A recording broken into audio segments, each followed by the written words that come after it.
Thanks for doing this. We talked with James yesterday about the importance of like younger players having this opportunity week one to play in a packed Beaver Stadium. What advice would you give to some of these younger players who have never played a night game in a packed Beaver before? What I've told some of the tight ends, some of the younger guys, is it's just you're just playing football. It's just like you've played your whole life. Instead, it's a lot more people watching. So try not to build it up as much in your head and take it in. But then when it's time to lock in, lock in. And we'll go Joe Smeltzer. Hey Theo, thanks for the time. So you're obviously in your fourth season at Penn State now.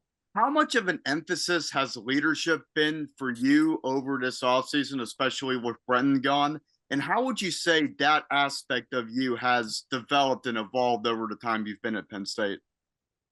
Yeah, I think that I've been very intentional with my leadership this offseason. I think that I've put a huge focus on that, and it wasn't a difficult transition for me.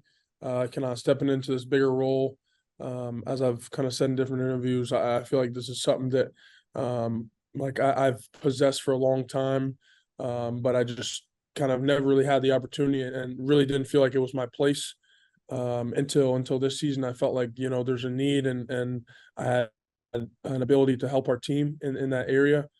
So I think I've taken a lot of strides. I think I've done a really good job, and I think that I have the respect of the team, which is obviously one of the most important things of being a leader.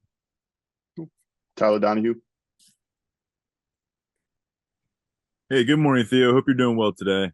Morning. Wanted to asking about one of your fellow tight ends in Khalil Dinkins. James last week spent some time discussing his development during preseason camp, putting himself in a good spot. What have you seen during the past month, and what did you see back in the spring when you and Tyler were sidelined, and that he was able to gain from that experience? Yeah, I think that I've told a bunch of people, coaches aren't as hands-on in the summer as they are in spring and fall, obviously. So whenever people would ask me, like how things are going, guys that I've been impressed by, like Cleo is always the guy that I said to everybody, like he's impressed me the most. I've seen a huge jump from him developmentally, mentally as well. The guy looks the part now.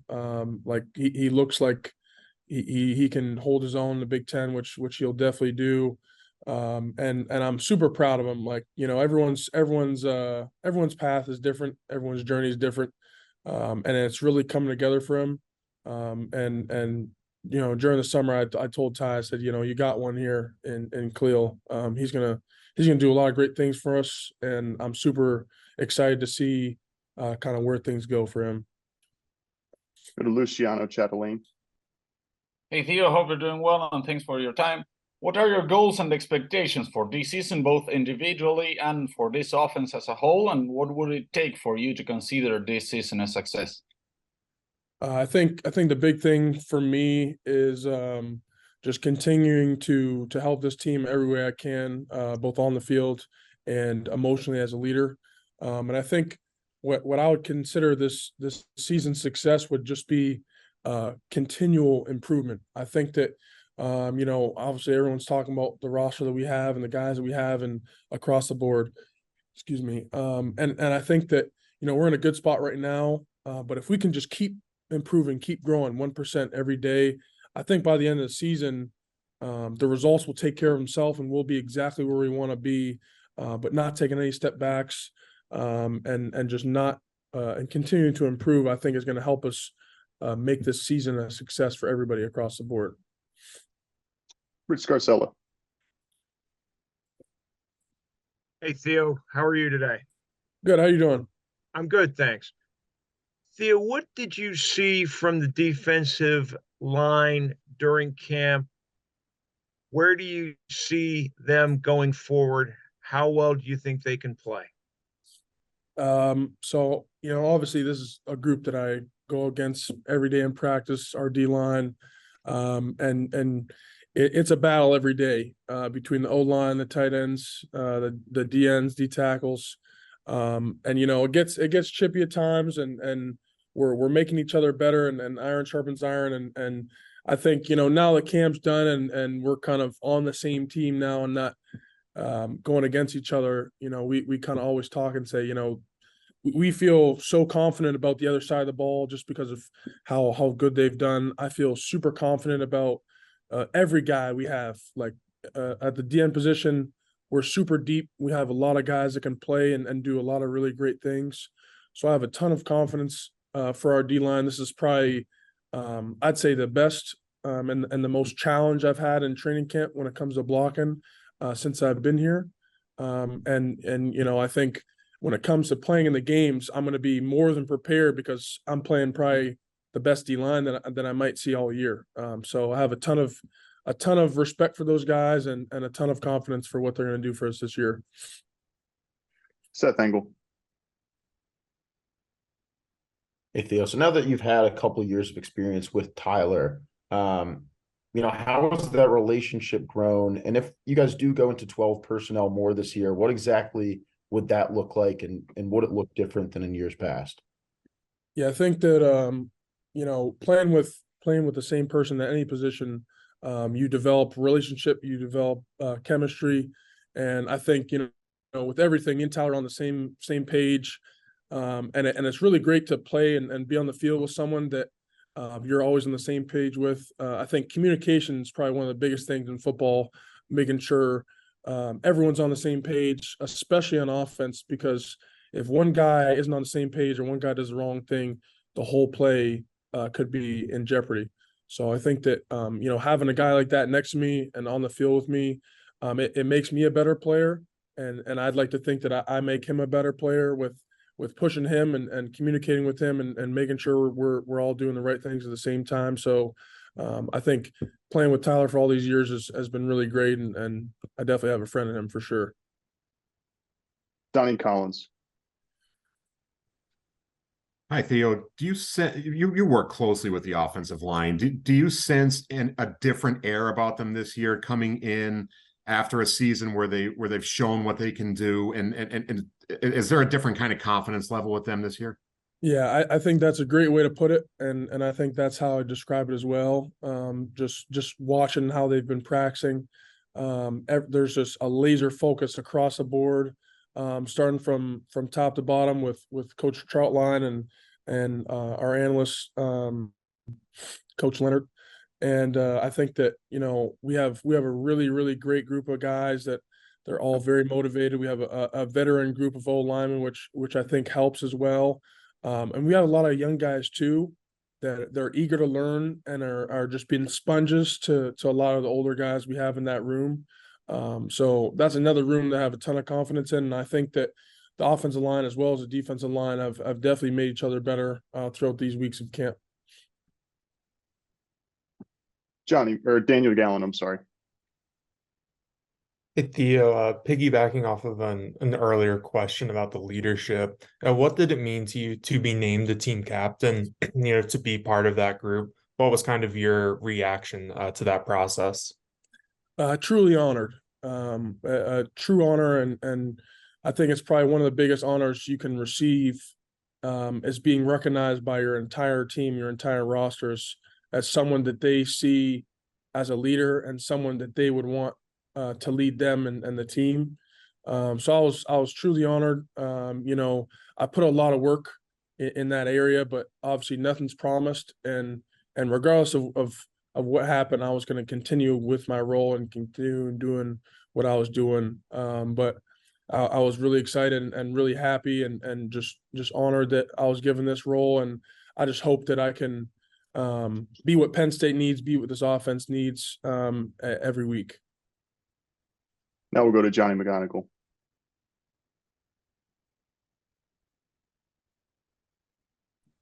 Sorry about that. Theo, thanks for your time. Really appreciate it. You made a lot of big plays last year, but it felt like you were kind of sporadic a bit. You'd have 3-4 catches a game. Do you feel like you're a 6, 7, 8 catch per game guy, someone who can get 600, 650 yards in a season? And if so, what will it take for you to get to that point? I think I have a lot of potential to take some strides from last year.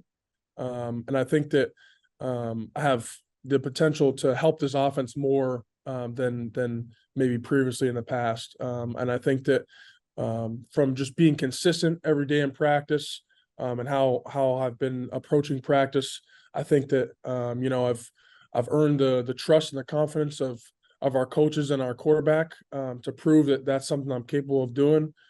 So I feel like I've put myself in a great situation to be more of an asset for our offense this year than in years past. Joe Smeltzer. Kind of going off what I guess two questions that were asked about this, but how would you describe yourself as a leader? Do you see yourself as a guy that leads by example or more of a vocal type? Yeah, I think that probably in years past, I was more of a lead by example type of guy. But I think that there's a strong need for someone to be more of a vocal leader. A lot of the leaders we have right now are more lead by example guys, and that's okay. Any type of leadership is good. But I think that I saw that need, and I kind of saw that was lacking a bit. And I felt like I had to step into that role, and I feel like I've become a lot more vocal. And the big thing with being vocal is you have to back it up. If you're going to talk the talk, you got to be able to walk the walk. And I feel like I've proven that I can do that. Tyler Donahue. Theo, a few years back, you came in as a true freshman and were able to get some decent playing time in a pretty talented tight end room. I'm curious, from your perspective, what Andrew Rappleyea is maybe capable of doing here in the coming months. I know he didn't get to campus early, but what has he done in that room with you, on the field with you, since getting to campus in May? And what kind of a role, what kind of a job might he be able to develop for himself here in year one?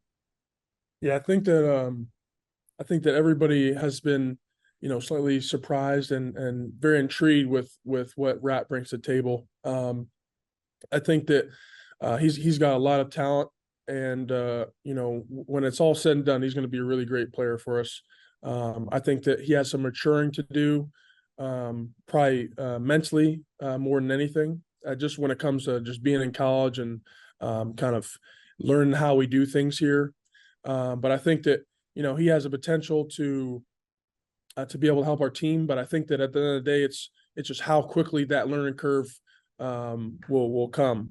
How quickly he'll be able to make that adjustment. And there's really no time to tell. It could be in a month. It could be by next year. We're not really sure. But what we are sure of is whenever it does come, he's going to be a good player for us. And we're all looking forward to that. Max Ralph. Hey, Theo, just curious if you could give us maybe a self-scout of where the offense is at right now, maybe, where you've improved most throughout this fall camp, where you're feeling really good. Yeah, I think the big thing is we kind of talk about a lot in the offseason. You can throw the ball as much as you want. You can work the pass game as much as you physically can. But what's kind of hard to do is the run game stuff. You only can get so many reps full speed with the pads on, and it's kind of hard to simulate that when in the summertime when you're no pads and stuff like that. So I think we did a really great job this year of kind of hitting the ground running when it came to our run game, and in years past there's kind of a lull at start, and we're kind of getting our butts kicked a little bit by the defense. But I think we did a really great job as soon as we had the pads on. We kind of hit the ground running with that. And I think that we've definitely improved and continue to grow in that area since putting the pads on. And I think that the thing that I've been really excited about is just seeing our development in wide receivers. I think that our receivers, there's been some guys that have definitely emerged, and I think have really earned the trust and the confidence of the coaching staff. And I think that's been really big for us, not only in the pass game, but being able to, make some tough blocks in the run game and cut off guys. So I think that those are the areas I think I would self-scout for us. All right, folks, we're going to do 2 more questions here. We're going to go to John Padishnock first, and then Rich Scarcella, you'll finish this off. Hey, thanks, Matt. Thanks, Theo. Theo, hey, Adam Brenneman posted a video yesterday. You had an opportunity to sit down with him when he visited campus. Just on a personal level, what did it mean to you to spend some time with Adam, talking shop? And did you have much of a chance to talk with him off camera and just maybe catch up a little bit? Yeah, I think it was a good talk. Adam's been doing a lot of really great stuff with his podcast. I've seen a bunch of it. So it was pretty cool to be involved with that. And obviously he has a great story, great backstory. So I got some respect for him for sure. And we got to chop it up a little bit afterwards, and he kind of just told me like, hey, I wish you the best this year. And he honestly told me, he's like, if you ever, whenever football's done, I think you should get into TV or get into media. I think you got a pretty good knack for it, which I thought was kind of cool. I never really thought about that. So yeah, we got a chance to catch up, and I thought it was really good. Last question, Rich Scarcella. Theo, other than you and Tyler, who among the regulars do you think is flying under the radar and maybe people are forgetting about?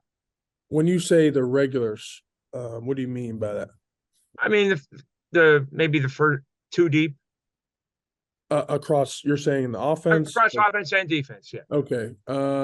I think probably, he's gotten some recognition, but I think he's had a really great camp. And I'm super excited to see how he plays this year. Trey Wallace has done like some really, really great stuff for us this year. Had a really great camp. I think he's going to be a big, big factor for us in the pass game this year. And then another guy as well is Malik McLean. I think that he had a little bit of a learning curve coming here, and it was an adjustment. He had an adjustment period for sure. But I think he's started to really flourish, not only on offense but on special teams. He's going to have a really good and important role there. So those are probably 2 guys that I think that people might be pleasantly surprised with how they come out this year for sure. How about on defense? Anybody there? I'd say probably KJ Winston. I think he's been a very dominant guy, for safety for us. And I think he's going to be very, very dominant all over the field this year for us. Cool. Thanks, folks. Thanks, Theo. Appreciate your time. No problem. Thanks, Theo. Theo. No problem, guys. Thanks, Theo.